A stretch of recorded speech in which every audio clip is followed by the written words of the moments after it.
इतिहासाच्या पानांमध्ये ना काही संस्कृती असे आहेत की ज्या आपल्याला आजही थक्क करून सोडतात. आणि त्यातलं एक नाव म्हणजे प्राचीन इजिप्त. चला तर मग नाईल नदीच्या काठावर वसलेल्या ह्या अद्भुत साम्राज्याची रहस्य उलगडून पाहूया.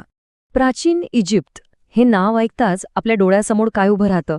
बरोबर, पिरॅमिड्स. पण कधी विचार केलाय की एका संपूर्ण संस्कृतीने आपलं सगळं काही पणाला लावून अगदी आकाशाला भेटतील अशा भव्य कबरी का बांधल्या असतील? खरं तर ह्याच एका प्रश्नामध्ये त्यांच्या संपूर्ण अस्तित्वाचं सार दडलेलं आहे. आता ह्या पिरामिड्सच्या रहस्यापर्यंत पोहोचायचं असेल ना, तर आपल्याला आधी त्या संस्कृतीच्या अगदी हृदयापर्यंत जावं लागेल. आणि ते हृदय म्हणजे नाईल नदी. असं म्हटलं तरी वावगं ठरणार नाही की इजिप्तची संपूर्ण कहाणीच जणू याच नदीच्या पाण्याने लिहिलेली आहे. एक खूप छान म्हण आहे की ज्या कामासाठी हजारो मजूर लागतील ते काम नाईल नदी अगदी सहजपणे एकटीच करून जायची. आता याचा अर्थ काय, तर तो अगदी साधा होता. दरवर्षी येणारा पूर हा काही विनाश घेऊन यायचा नाही, उलट तो एक आशीर्वाद होता, एक मौल्यवान भेट होती. म्हणजे बघा, नाईलच्या पुरामुळे व्हायचं काय, तर दरवर्षी जमिनीवर सुपीक गाळाचा एक नवीन थर जमा व्हायचा. आणि यामुळे इतकं प्रचंड अन्नधान्य पिकायला लागलं की अक्षरशः सगळ्यांची पोटापाण्याची सोय झाली. आणि हे तर साधं गणित आहे की जेव्हा पोटाची चिंता मिटते तेव्हाच तर समाज, कला, विज्ञान आणि मोठमोठ्या बांधकामांसारख्या गोष्टींमध्ये प्रगती करू शकतो. ह्या सुबत्तेमुळे फक्त भव्य वास्तूच नाही उभ्या राहिल्या, तर ज्ञानाचाही प्रचंड विकास झाला. आणि मग हे ज्ञान पुढच्या पिढ्यांपर्यंत पोहोचावं म्हणून त्यांनी दगडांवर एक अशी भाषा कोरली जी अक्षरशः अमर झाली. ही भाषा होती हिरोग्लिफिक्स, म्हणजे पवित्र लिखाण. आता ही फक्त एक लिपी नव्हती तर ती चित्र आणि चिन्हांमधून बोलण्याची एक अप्रतिम कला होती. राज्याचे सगळे हिशेब, देवांच्या कथा, इतिहासातल्या महत्त्वाच्या नोंदी, हे सगळं तिथले पुरोहित ह्याच लिपीचा वापर करून जपून ठेवायचे.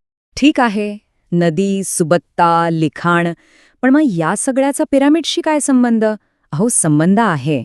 आणि तो थेट त्यांच्या सगळ्यात मोठ्या विश्वासाशी आहे. तो म्हणजे मृत्यूनंतरच्या अनंत काळच्या प्रवासाचा विश्वास. इजिप्शियन लोकांचं कसं होतं की त्यांच्यासाठी पृथ्वीवरचं आयुष्य म्हणजे फक्त एक छोटीशी तयारी होती.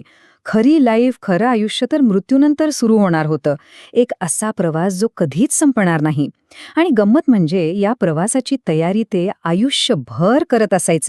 आणि ह्या अनंत प्रवासात त्यांच्या प्रत्येक चांगल्या वाईट कर्माचा हिशोब होणार होता, ओसिरस या जन्ममृत्यूच्या देवतेसमोर.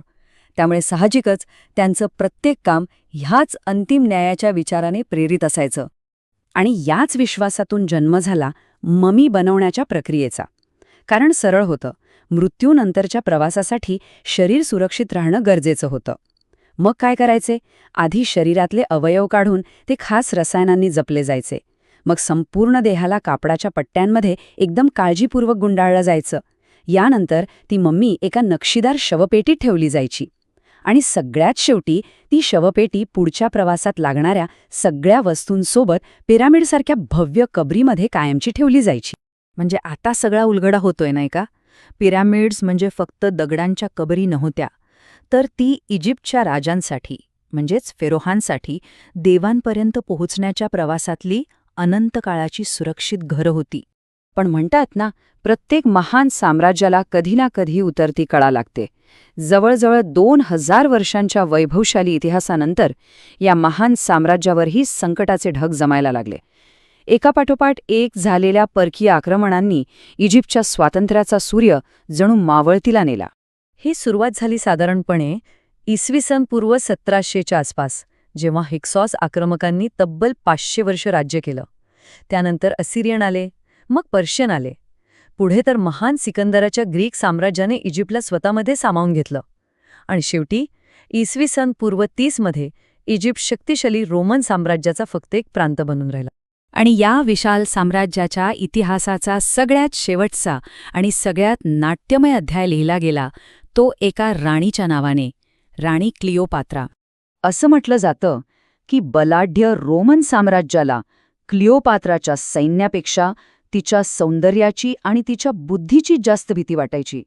आणि खरंच याच गोष्टींचा वापर करून तिने सुरुवातीच्या काळात इजिप्तला रोमन आक्रमणांपासून यशस्वीपणे वाचवलं सुद्धा. तिने अनेक मोठ्या रोमन नेत्यांना आपल्या प्रभावाखाली आणलं आणि इजिप्तचं रक्षण केलं. पण अखेर तिचा सामना एका अशा रोमन नेत्याशी झाला ज्यावर तिची कोणतीही जादू चालली नाही. आणि इसवी सन पूर्व 30 मध्ये झालेल्या निर्णायक युद्धात तिच्या सैन्याचा पराभव झाला आणि इजिप्तचं स्वातंत्र्य कायमचं संपुष्टात आलं. पण रोमन लोकांच्या हातून अपमानित होऊन जगण्याऐवजी तिनं स्वतःच आपलं नशीब निवडलं. युद्धातील एक विजयी चिन्ह म्हणून मिरवण्यापेक्षा तिनं विष पिऊन आपलं जीवन संपवलं. आणि तिच्यासोबतच स्वतंत्र इजिप्तचाही शेवट झाला. आज 2000 वर्ष उलटून गेलीयत, पण तरीही या संस्कृतीचे पडसाद आजही आपल्या जगात घुमताना दिसतात. त्यांची कला, त्यांची वास्तुकला आणि मृत्यूनंतरच्या जीवनावरची ती अतूट श्रद्धा, कदाचित याच गोष्टी त्यांना खऱ्या अर्थाने अनंत बनवतात, नाही का?